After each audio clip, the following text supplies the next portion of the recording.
이번에는 몰랐던 이야기 더 시간입니다. 그 전에 퀴즈가 또 준비되어 있습니다. 퀴즈 풀고 가시죠. 자, 오늘은요 아주 특별하게 저희가 그림 퀴즈 하나 준비했습니다.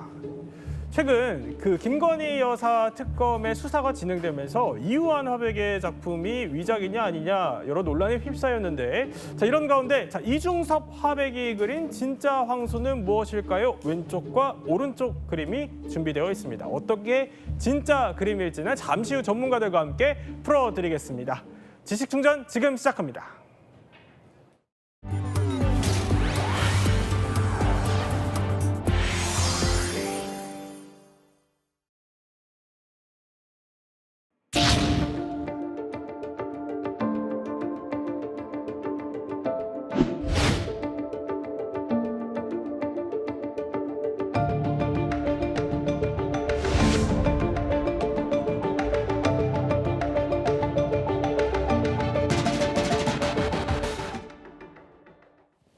자, 김건희 여사의 특검 수사가 진행되면서 이게 뭐 공천 청탁 목적으로 건넨 거 아니냐 하는 이우한 화백의 그림이 지금 위장 논란으로 뜨겁습니다.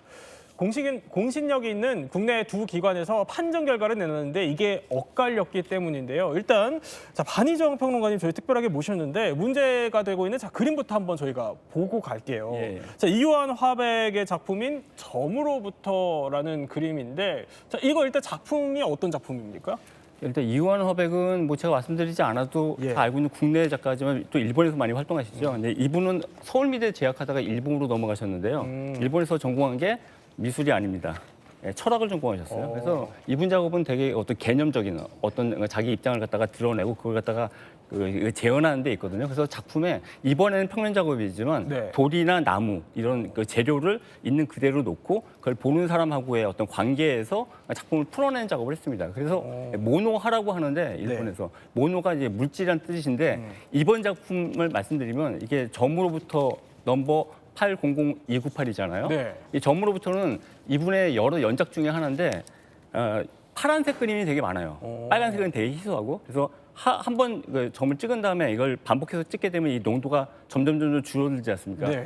그러면서 이제 끝나는 작업이어서 일종의 무슨 어떤 스토리가 전혀 없습니다. 그래서 어떤 삶의 무상함을 떠올릴 수도 있고 뭐 그런 어떤 최소한의 어떤 제스처로 사람들로 하여금 해석하게 만든 작업이라고 할 수 있습니다. 그 평론가님 보시기에, 그러니까 평론가님이 개인적으로 딱 추정을 하셨을 때 이게 만약에 진품이라면 지금 현재 가치는 어느 정도입니까? 이게 재작년인가? 2022년도니까 3년 전이네요. 그때 이우한 화백의 작업이 호당 2,400만 원 전후였습니다. 근데 지금 이번에 문제가 되고 있는 작업이 4호거든요.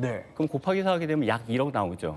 근데 지금 거론되고 있는 작업이 넘버가 80으로 시작하잖아요. 그러면 1980년대에 만들어졌다는 가능성이 높거든요. 그러니까 2000년대 만들어진 것보다는 80년도에 만들어진 가격이 더 높겠죠. 그러면 지금 거론되고 있는 가격에 합당할 거라고 저는 생각을 합니다. 그렇군요.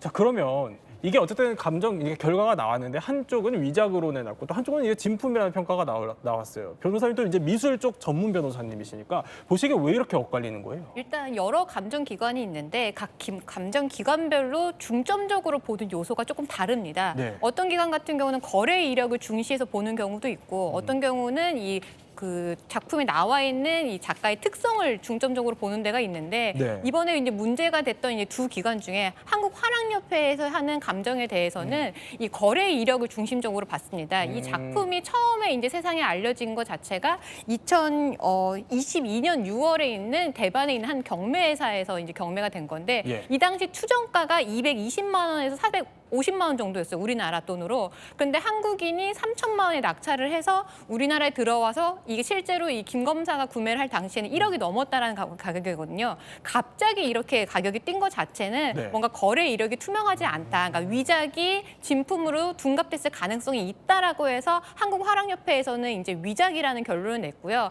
또 다른 감정기관이 한국미술품 감정협회에서는 센터에서는 이 부분에 대해서 진품으로 했는데 이 한국미술품 감정센터는 김 검사가 실제 이 작품을 거래할 당시에 네. 거기에 증빙된 자료로 감정서가 붙어 있었던 거예요. 근데 그 당시에 진품 감정서를 냈던 곳이거든요. 네. 그러다 보니까 이번에 재감정을 하면서 다른 의견을 사실 줄 수 없는 상황인 거죠. 본인들이 진품 감정서를 이미 부착을 해놨으니까. 그러다 보니까 이 두 기관이 다른 결과를 내놓은 것 같습니다. 그런데 우리가 기억을 해보면요. 이우환 화백의 작품이 위장 논란에 쌓인 게 사실 이번이 또 처음은 아니에요. 시계를 돌려보면 진짜 2016년에 그러니까 인사동의 이우환 화백의 이제 위작 작품들이 이제 수십 점이 거래되고 있다. 이런 제보가 들어오면서 유통책이 검거되기까지 했었는데 일단 그 당시 상황은 어땠습니까? 일단 말씀하신 게 2016년이잖아요. 예. 2016년이 어떤 시장이었냐면 이 당시에는 전 세계적으로 단색화 붐이 일던 시장입니다. 그래서 웬만한 아트 페어를 가면요. 언제나 걸려 있는 게 단색화였어요. 뭐 이우환 화백 것뿐만 아니라 뭐 다른 우리나라의 단색화 화백의 작품들이 굉장히 많은 가격과 인기를 얻었던 시점이고요. 그렇기 때문에 단색화의 가장 중점에 있는 이우환 작가의 작품도 굉장히 많은 인기가 있었고 고액으로 거래되던 시점입니다. 그러다 보니까 이제 홍콩에서 이 이우환 작품의 위작이 1억 원이 넘는 가격으로 판매됐다라는 이런 제보가 들어왔고요. 뿐만 아니라 말씀하신 것처럼 인사동을 중심으로 많은 위작이 거래되고 있다라는 제보가 있었거든요. 근데 실제로 봤더니 이런 인기가 많으면서 위작이 많이 제작이 됐는데 위작을 제조했던 사람들과 유통했던 사람들 사이에 이권이 싸움이 생기면서 서로 제보를 하면서 이런 일들이 벌어진 겁니다. 그랬군요.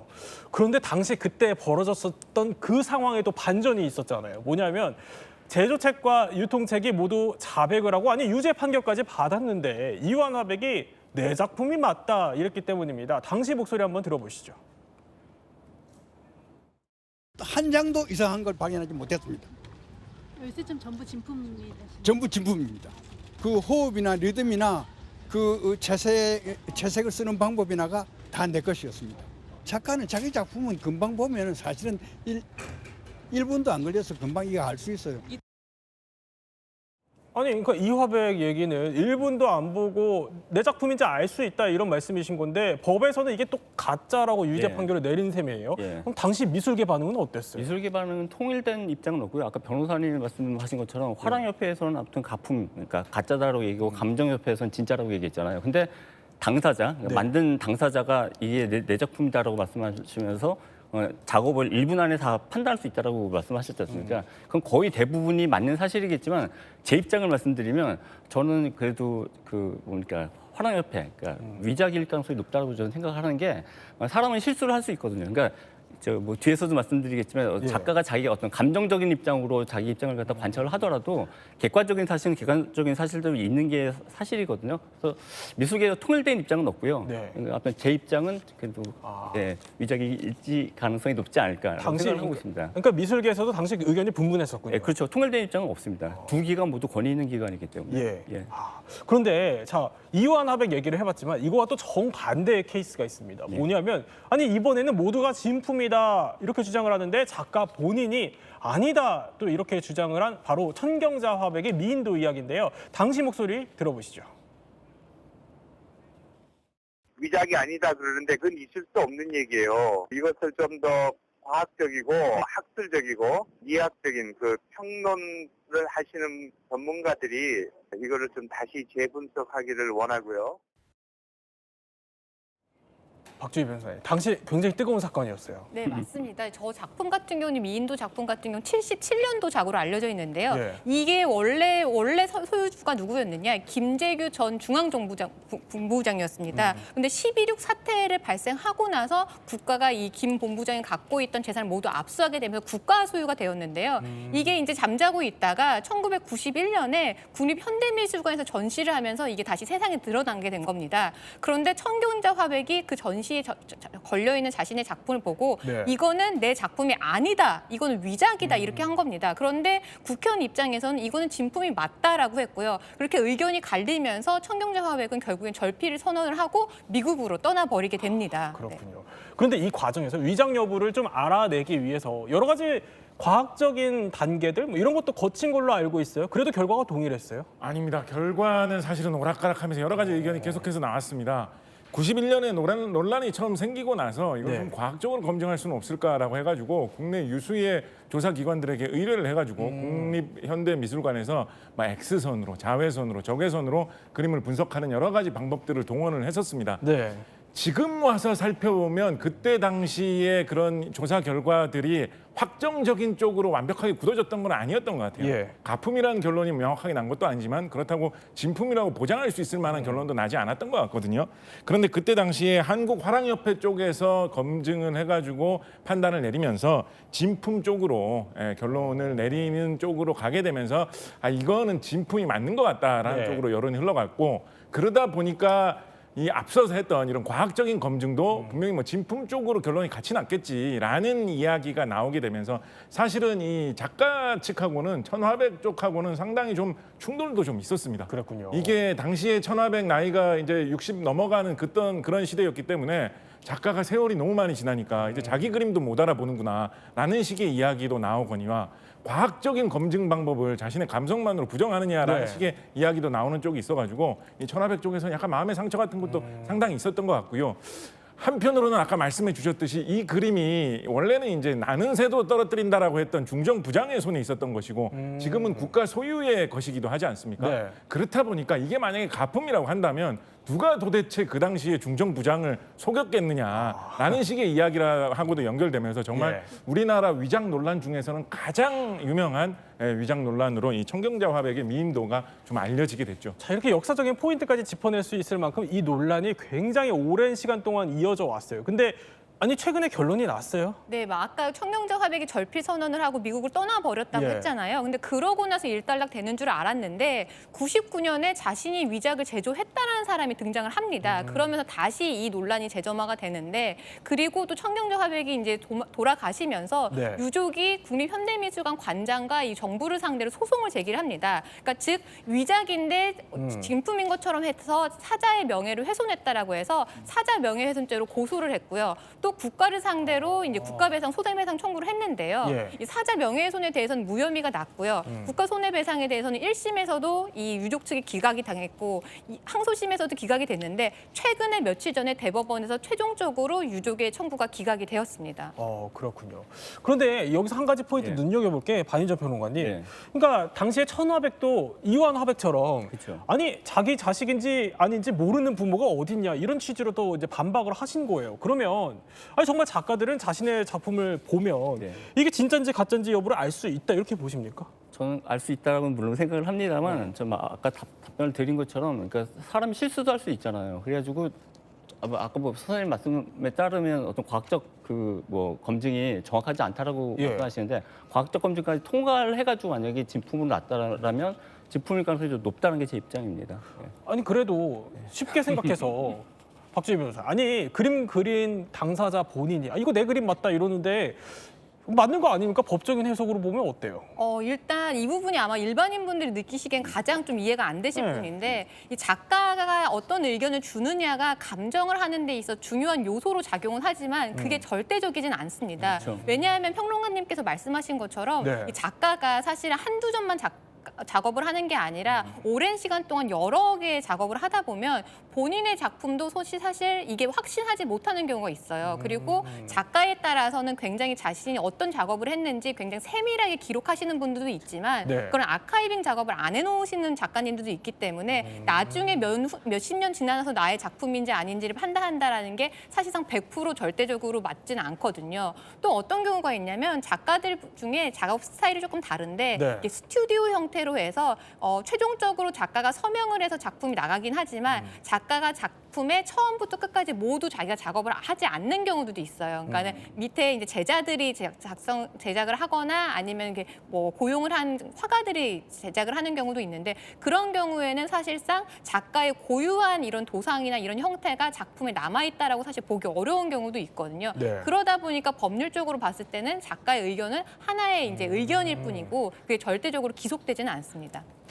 자, 그러면 저희가 코너 속의 코너로 하나 준비를 한 게 있습니다. 뭐냐면 땡땡일수록 위장 논란이 많다. 그러니까 이른바 뭐 위장의 법칙이다 이렇게 가칭을 한번 붙여봤어요. 위장 논란의 법칙. 자, 첫 번째 땡땡일수록 위장 논란이 많다. 첫 번째는 뭘까요? 바로 고가일수록 위장 논란이 많다. 이게 맞는 말입니까? 너무나 당연합니다. 어. 그 박지원, 네. 정치인 박지원 말고 연한 박지원 선생이 그 자기 글에서 중국에 갔더니 예. 진한 시대 물품들이 그렇게 많대요. 근데 다 가짜라는 겁니다. 그게 뭐냐면 다 돈이 되기 때문에 네. 그 베이징, 그땐 조선 시대였지 않습니까? 그때 그 진한 시대 물건을 중국에서 가짜로 만든 거죠. 예. 그러니까 고가일수록 많고 고가의 작품 그리고 유명한 작가의 작업을 위작을 해가지고 굉장히 그 논란이 됐던 사건이 있었습니다. 예. 박수근의 빨래터 사건이죠. 그게 벌써 2007년도인데 네. 우리나라에서 미술 시장이 굉장히 과열됐던 적이 있었어요. 2005, 6, 7인데 2007년도에 당시 경매가로 최고가로 박수근의 빨래터가 45억 2천만 원이죠. 그때 낙찰됐습니다. 네. 근데 그 해 말에 같은 해죠. 그때 어떤 신생 미술 잡지가 저거 위작인 것 같은데라고 그 책을 냈어요. 그게 모든 그 일간지랑 그 방송에서 다 보도가 됐습니다. 그래서 바로 그 다음에 네. 그게 12월이었으니까 다음에 이제 소송으로 들어가게 됩니다. 그래서 잡지사가 명예훼손으로 고소가 되고 그리고 그 작품을 사실 유명한 대기업의 회장님이 구입을 하셨거든요. 예. 근데 그분도 결국 아무래도 이게 논란이 있으니까 부담이 돼서 그해 말 2008년도 말에 작품을 그걸 구입한 서울옥션이 되돌려주는 사건이 있었습니다. 그러니까 이거 모두 다 그것이 비싸기 때문에 네. 그런 이런 위작 논란이 있는 거죠. 근데 결론적으로 말씀드리면 위작이 아닌 것으로 판명이 됐습니다. 그러니까 결국에 비싸면 이제 이런 논란들이 따라 붙는다. 이 설명을 해주신 건데. 그럼 두 번째 법칙은 뭘까요? 두 번째 법칙은 이런 법칙이 있을 수 있다고 하네요. 바로 다작일수록 많다. 이건 무슨 얘기입니까? 이것도 그럴 가능성이 있는데 왜냐하면 남긴 작품이 몇 개 안 되는 작가의 작품들 같은 경우는요. 어디에서 누가 소장하고 있는지 모두가 파악이 됩니다. 하지만 만약에 다작에 하는 작품 같은 경우는 이 시장에 많이 풀려 있다라는 거기 때문에 그 과정에서 소장 이력이 투명하게 거래되지 않는 경우도 있고 그 과정에서 위작이 끼어들 가능성이 굉장히 높은 거죠. 네. 그리고 또 달리 말하면 다작을 한다라는 경우는 결국은 시장에 수요가 많다라는 거니까 그만큼 사람들이 수요가 있다라는 거니까 위작이 개입될 여지도 많은 겁니다. 아, 그렇군요. 그럼 세 번째 법칙도 또 준비되어 있습니다. 어떤 법칙일까요?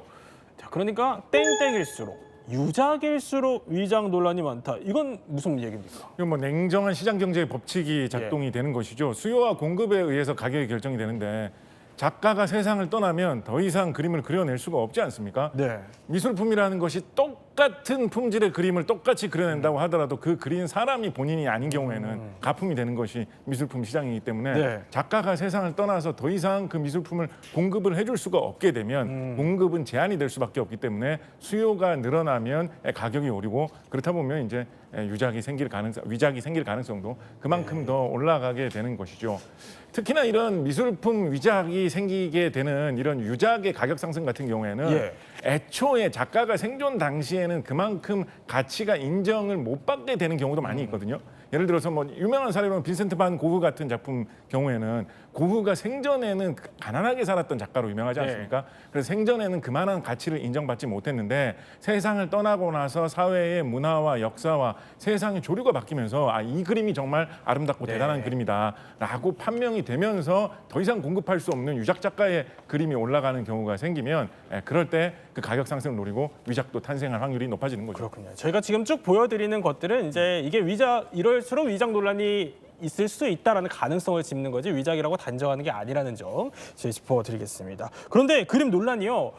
위작 여부에서 또 끝나지 않습니다. 이번에는 잘못된 복원을 해서 이 그림 가치를 놓고도 갑론을박이 펼쳐집니다. 그럼 저희가 먼저 복원된 작품들을 한번 준비를 했습니다.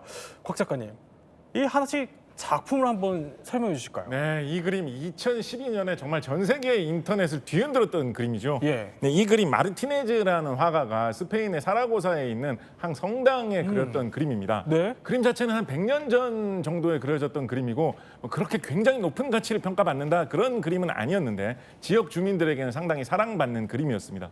그런데 습기 때문에 보시다시피 이렇게 그림이 점점 훼손되고 부서지고 알아볼 수 없게 되는 게 너무 안타깝다 보니까 그 동네에 사시는 히메네스라는 할머니가 나름대로의 열정으로 그 그림을 모양을 좀 선명하게 보이게 하려고 덧칠을 좀 하신 거죠. 그래서 이제 복원을 했다라고 해서 나름대로의 작품을 만들어냈는데 그것이 지금 화면에 보이시는 이 복원 후의 저 그림인 것입니다. 그러니까 이게 오른쪽에 복원 후 지금 저 작품이라는 거죠. 그렇습니다. 예. 저러다 보니까 이거 혹시 뭐 복원 대참사 아니냐 이런 얘기까지 나올 정도였는데 이 성모 마리아도 비껴가지 못했다면서요? 네, 이거는 17세기 스페인 화가가 그린 작품인데요. 이거는 성모 잉태라는 복제화입니다. 이 보시면 오. 굉장히 성모 마리아를 그렸다라는 건 예. 굉장히 종교적인 의미가 담긴 거잖아요. 그런데 이 소장자인 발렌시아에 사는 소장자가 워낙 그림에 이제 때가 묻어 있으니까 이 때를 벗기기 위해서 이 복원가에게 가구 복원가에게 맡겼습니다. 네. 근데 오. 가구 복원가가 사실상 이런 미술품에 대해서 어떤 그런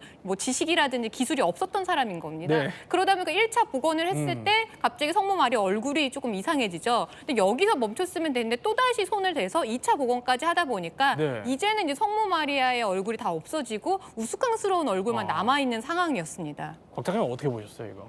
저희 부모님하고 좀 비슷하게 생기셨군요. 복원된 모습이. 네. 그런데 이게 벽화뿐만이 아니라 아니 이번에는 조각상도 논란이에요. 그렇습니다. 이 유럽 같은 경우에는 사실은 길가에 가다 보면 뭐 여러 가지 건물이라든가 이런 데 다양한 조그마한 조각상들이 굉장히 많이 있죠. 예. 그렇다 보니까 스페인 발렌시아에 이런 길가에 지어져 있는 현대에 지어진 건물입니다. 현대에 지어진 건물에 여러 가지 이런 조각상들이 아름답게 장식이 되어 있었는데 세월이 흐르다 보니까 그게 좀 훼손되고 망가지고 좀 닳고 있다라고 해가지고 좀 이거를 수리하면 좋겠다, 깨끗하게 좀 정리를 하면 좋겠다라고 해가지고 작업을 했는데 그걸 작업을 하면서 뭐 이런 예술 분야에 별로 그렇게 관심이 없다거나 네. 아니면 별로 그렇게 열정이 없는 사람이 작업을 해가지고 좀 전혀 이상하게 생긴 얼굴로 이게 복원이 되었죠. 이거를 지역 예술가가 이거를 보고 인터넷에 올리면서 이 아무리 무명 작가가 그냥 건물에다가 해놓은 조각이라고 하지만 너무 성의가 없는 거 아니냐라고 지적을 했는데 여기 트럼프 대통령 닮은 거 아니냐라는 이야기까지 나오면서 화제가 되었습니다. 개인적인 의견이신 걸로 네. 가름하겠습니다. 아니, 그런데 이게 웃어야 될지 뭐 울어야 될지 모르겠는데 잘못된 그림들이 이게 복원 때문에 화제가 되면서 패러디도 생겼어요. 네, 앞서 말씀드렸던 그 2012년에 성당의 그림을 이 할머니께서 히메네스 할머니께서 복원했던 이 그림, 예. 이 그림은 복원된 그 상황이 너무나 충격적이고 이런 사건이 인터넷으로 전 세계에 화제가 된 게 네. 어떻게 보면 인터넷 문화가 등장한 이후에 최초이다 보니까 오히려 이 성당 같은 경우에는 이 잘못된 복원 때문에 더욱더 유명해지게 되었습니다. 그래요, 오히려. 이 성당에 과거에는 뭐 예. 굳이 찾아오시는 분들이 없었는데요. 지금은 관광객들이 찾아와가지고 줄을 서서 이 잘못된 복원 그림을 구경할 정도라고 하고요. 네. 이 그림 자체가 화제가 되다 보니까 수많은 다른 옛 전통 고전 그림들을 이 그림을 복원하는 방식으로 합성하는 그림들이 유행하는가 하면 이 할머니의 작품이 좀 이렇게 어떤 인터넷 시대 문화의 아이콘처럼 유머로 소비가 되면서 세상에서 가장 유명한 잘못된 복원 그림 중에 하나로 남게 그렇군요. 되었죠. 자, 그러면 이쯤에서 퀴즈가 준비되어 있습니다. 퀴즈 한번 다시 풀고 가시죠. 자, 이겁니다. 이중섭 화백이 그린 진짜 황소는 뭘까요? 우리 곽재 작가님 한번 맞춰보실까요? 제 미술에는 조예가 별로 없습니다만 제가 이제 소머리 국밥을 정말 좋아하거든요. 그래서 소머리 국밥집에 딱 걸어놨을 때 어떤 거를 그려놔야지 딱 임팩트가 있느냐 느낌이 오는 그림 전 정확하게 딱 볼 수 있습니다. 왼쪽 그림이 소머리 국밥집에 걸어놓는다면 저 그림을 왼쪽. 걸어놓아야 합니다. 이게 진품 맞습니까? 예, 이미 나온 거 아닙니까? 예. 진품 맞습니다. 예. 이유가 왜 그렇죠? 그러니까 원래 그 진위를 가릴 때 예. 크게 봤을 때 안목 감정이 있고 과학 감정이 있거든요. 뭐 그 사이에 기록 감정이라는 게 있긴 있지만 크게 봤을 때는 안목 감정하고 그런 감정이 있어요. 네. 저 둘의 경우 왼쪽 같은 경우 그러니까 이중섭 화백이 그리는 여러 가지 기존의 어떤 화풍이 있지 않습니까? 붓질이라든지 물감 밀도라든지 거기에 훨씬 더 가깝고 그리고 자주 노출된 이미지입니다. 저 이미지는. 근데 오른쪽은 그걸 갖다 흉내냈다는 느낌이 있는데 솔직하게 말씀드리면 네. 제가 이런 이미지를 갖다 보지 않고 만약에 이걸 갖다 판독을 하라라고 얘기했으면 저는 판독을 못했을 수도 있습니다. 왜냐하면 그만큼 미술 작품의 진위를 가르는 건 어려운데 예. 제가 방송 나오기 전에 그걸 또 물어봤어요. 다른 이제 근현대 쪽 하시는 분들한테 예. 이걸 가르는 기준이 있냐? 그건 없다라고 하시더라고요. 네. 잠깐 보면 곽 작가님, 근데 최근에는 AI 기술이 많이 발달을 하면서 이거 진품 가품 구별하는데도 AI가 동원이 된다면서요? 그렇습니다. 유럽에서는 미술품 거래가 활발하고 또 이런 감정의 대상이 되는 미술품이 또 워낙 많다 보니까 예. 유럽의 AI 기업 중에서는 인공지능을 이용해서 진품, 가품을 구분하는 이런 것들을 하고 있습니다. 그래서 진품, 가품 둘 다 인공지능을 통해서 학습을 시킨 다음에 미지의 그림을 보여주면서 진품에 더 가까운지 가품에 더 가까운지 그거를 인공지능이 판단하게 하는 거죠. 인공지능이 판단하는 결과를 뭔가 뭐 절대적인 결과로 다 뭐 수용할 수는 없겠습니다만 워낙에 진품 가품의 이런 판단을 많이 해야 될 때 네. 그리고 여러 가지 주장이 첨예하게 엇갈릴 때는 이 인공지능이 대량으로 많은 그림에 대해서 처리를 할 수가 있기 때문에 상당히 최근에 요긴하게 활용이 되고 또 미술품 시장이 워낙에 고가의 그림이 거래가 되기 때문에 이런 기업의 가치도 좀 덩달아서 높게 평가되는 그런 추세가 있는 것 같습니다. 그렇군요. 지금까지 세 분과 함께 미술품 위장 논란 왜 반복되는지 몰랐던 이야기 한번 살펴봤습니다. 저희는 60초 후에 뵙겠습니다.